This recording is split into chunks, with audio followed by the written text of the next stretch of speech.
تعالیٰ کو اس کی کوئی پرواہ نہیں ہے کہ وہ سارا دن اپنا کھانا پینا چھوڑ دے۔ اور جھوٹ کی مذمت کے حوالے سے قرآن و سنت کی روشنی میں ہم نے کچھ باتیں سنی اور سنائی تھیں۔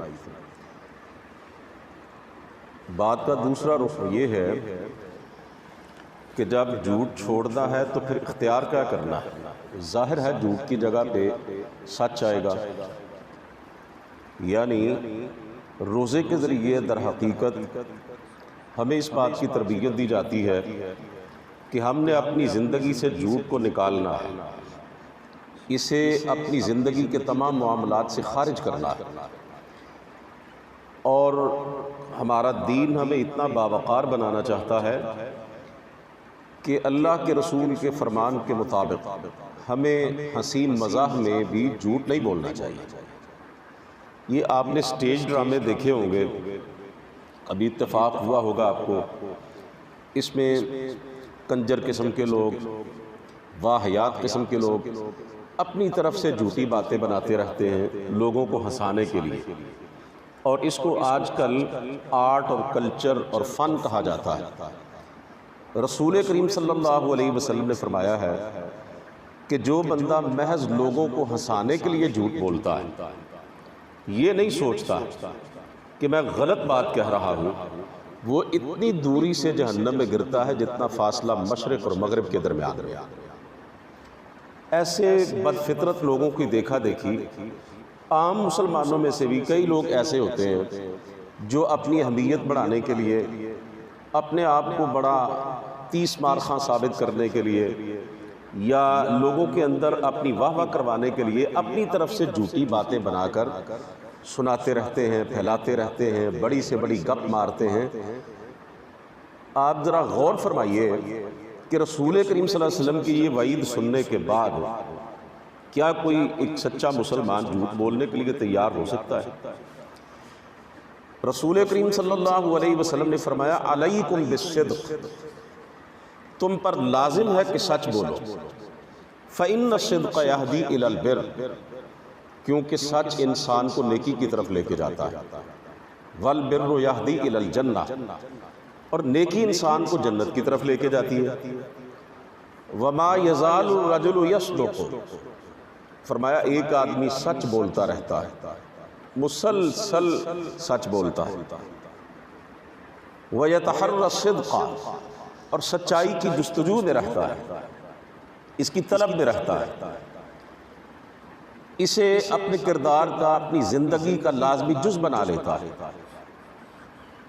اور سچائی کو اوڑھنا بچھونا بنا لیتا ہے، حتیٰ یکتب عند اللہ صدیقا، یہاں تک کہ ایک ایسا وقت آتا ہے کہ اللہ تعالیٰ کے ہاں اس کا نام صدیقوں کے اندر لکھ لیا جاتا ہے، اور یہ مقام صدیقیت بڑا اونچا مقام ہے۔ نماز کی ہر رکعت میں ہم دعا کرتے ہیں نا، اہدنا الصراط المستقیم، کہ یا اللہ ہمیں سیدھا راستہ دکھا، صراط الذین انعمت علیہم، ان لوگوں کا راستہ جن پر تو نے انعام کیا۔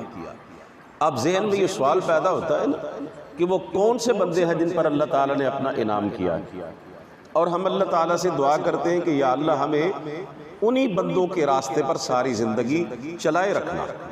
اللہ تعالیٰ فرماتے ہیں وَمَن يُطِعِ اللَّهَ وَالرَّسُولَ فَأُولَٰئِكَ مَعَ الَّذِينَ أَنْعَمَ اللَّهُ عَلَيْهِم مِّنَ النَّبِيِّينَ وَالصِّدِّيقِينَ وَالشُّهَدَاءِ وَالصَّالِحِينَ۔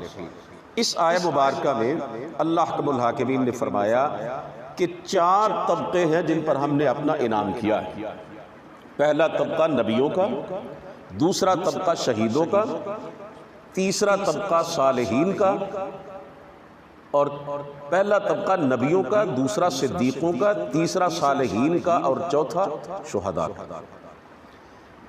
یہ مقام صدیقیت بڑا اعلیٰ و عرفہ مقام ہے، اور جو شخص اپنی زندگی کے ہر معاملے میں سچ کو اختیار کرتا ہے اللہ تعالیٰ اسے یہ اونچا مقام عطا فرما دیتے ہیں۔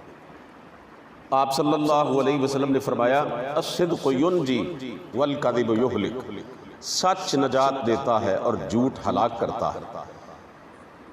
اس دنیا میں ہی جھوٹا انسان ذلیل و رسوا ہو جاتا ہے، وقتی طور پر اگر اپنے جھوٹ کی وجہ سے کوئی فائدہ اٹھاتا ہے، لوگوں میں اپنی کوئی عزت بنا لیتا ہے یا دنیاوی لذات حاصل کرتا ہے، تو جلد یا بدیر ذلت اور رسوائی اس کا مقدر ضرور بنتی ہے۔ معاشرے میں کوئی اس پر اعتبار کرنے کے لیے تیار نہیں ہوتا، اور لوگوں کے اندر اس کی ساکھ، اس کی ریپیوٹ تباہ و برباد ہو کے رہ جاتی ہے، دلوں میں اس کی عزت قائم نہیں ہوتی، اور سچے انسان کو لوگ سر آنکھوں پہ بٹھاتے ہیں، دل سے اس کا احترام کرتے ہیں، اللہ تعالیٰ معاشرے کے اندر اسے ممتاز کر دیتے ہیں۔ رسول مقبول صلی اللہ علیہ وسلم نے فرمایا، اضمنوا لی ستا من انفسکم اضمن لکم الجنہ، 6 چیزوں کی ضمانت تم اپنی طرف سے مجھے دے دو، میں اپنی طرف سے تمہیں جنت کی ضمانت دیتا ہوں۔ کتنی پیاری حدیث پاک ہے۔ آج دنیا میں عام انسانوں کی ضمانت پر اعتبار کیا جاتا ہے نا، لوگ کہتے ہیں کہ بھئی یہ جھگڑا ہے، یہ معاملہ ہے، یہ لاکھوں کروڑوں کی بات ہے، فلاں شخص اگر ضمانت دے دے تو اس مقدمے کو حل کر دیا جائے گا۔ تو کیا رسول کریم صلی اللہ علیہ وسلم کی ضمانت پر ہمیں اعتبار نہیں ہے؟ یقیناً ہے کہ دنیا میں سب سے سچی زبان ہے رسول کریم صلی اللہ علیہ وسلم کی۔ اللہ بھی فرماتے ہیں وَمَنْ أَصْدَقُ مِنَ اللَّهِ قِيلًا، بات کے لحاظ سے مجھ سے سچا کون ہو سکتا؟ ہمارا رب سچا، ہمارا رسول سچا، تو ہمیں کیا ہونا چاہیے؟ سچا ہونا چاہیے، ہمیں بھی جھوٹا نہیں ہونا چاہیے۔ تو فرمایا 6 باتوں کی ضمانت اپنی طرف سے دو، میں تمہیں جنت کی ضمانت دیتا ہوں۔ اصدقوا اذا حدثتم، جب بولو تو سچ بولو، وأوفوا اذا وعدتم، جب وعدہ کرو تو پورا کرو، وَأَدُّوا إِذَا تُمِنْتُمْ، جب تمہارے پاس امانت رکھوائی جائے تو اس کی حفاظت کرو، امین بنو، خائن نہ بنو، بددیانت نہ بنو، کوئی ذمہ داری تمہارے سپرد کی جائے اسے پورا کرو، تنخواہ ملتی ہے اپنا فرض صحیح طریقے سے ادا کرو، پیسے لیے ہیں پورا تولو، پورا ناپو، اجرت ملتی ہے مزدوری اپنی ٹھیک طریقے سے کرو۔ یہ سارے جو ہیں معاملات امانت کے اندر آتے ہیں۔ فرمایا وَاحْفَظُوا فُرُوجَكُمْ، اپنی شرمگاہوں کی حفاظت کرو، وَغُضُّوا أَبْصَارَكُمْ، اپنی نگاہوں کو جھکا کے رکھو، اللہ کی حرام کردہ چیزوں پر اپنی آنکھیں مت گاڑو۔ اور آخری بات، چھٹی بات آپ صلی اللہ علیہ وسلم نے یہ فرمائی وَكُفُّوا أَيْدِيَكُمْ، اپنے ہاتھوں کو روک لو، یعنی کسی پہ ظلم اور زیادتی نہ کرو۔ ان 6 باتوں کی ضمانت مجھے اپنی طرف سے دو، میں تمہیں جنت کی ضمانت دیتا ہوں۔ تو میرے بھائیوں، روزہ ہمیں سچا بنانے کے لیے آیا ہے، زندگی سے جھوٹ کو نکالنے کے لیے آیا ہے۔ یہ پورا 29-30 دن کا ایک ٹریننگ کورس جو ہے، یہ ہمیں اللہ رب العزت نے عطا فرمایا ہے کہ جیسے تم نے روزے کی حالت میں کھانا پینا چھوڑنا ہے، اسی طرح رسول کریم صلی اللہ علیہ وسلم نے فرمایا تم نے جھوٹ کو بھی چھوڑنا ہے، سچائی کو لازم پکڑنا ہے، اور اسے اپنی زندگی کے تمام معاملات کے اندر جاری کرنا، اور اس کی حقیقی روح کے مطابق جاری کرنا ہے۔ آپ کو معلوم ہے نا، یہ میں آخری بات اشارۃ عرض کر کے اپنی گفتگو کو ختم کرنا چاہتا ہوں۔ اسلام کے ابتدائی دور میں صحابہ کرام پر بڑا ظلم ہوتا تھا، تو رسول کریم صلی اللہ علیہ وسلم نے فرمایا تھا حبشہ کی طرف ہجرت کر جاؤ۔ مسلمان حبشہ کی طرف چلے گئے، وہاں کا بادشاہ عادل تھا، منصف تھا، تو قریش مکہ نے پیچھے اپنے نمائندے بھیجے کہ جائیں بھائی ان کو واپس لے کے آئیں۔ انہوں نے بادشاہ کے سامنے جا کے یہ مطالبہ رکھا انہیں ہمارے حوالے کیا جائے۔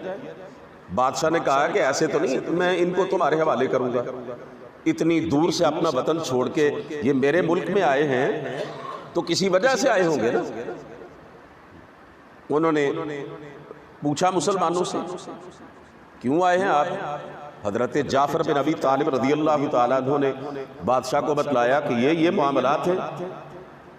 اگلے دن قریش کے جو سفیر تھے انہوں نے کہا کہ مذہبی حوالے سے بادشاہ کو بلیک میل کرتے ہیں، کہنے لگے کہ اے بادشاہ یہ حضرت عیسیٰ علیہ السلام کو اللہ کا بیٹا نہیں مانتے، اور واقعتاً حضرت عیسیٰ اللہ کے بیٹے نہیں، اللہ کے بندے۔ مسلمانوں نے آپس میں مشورہ کیا تو یہ بات طے ہوئی کہ کچھ بھی ہو جائے سچ بولنا ہے،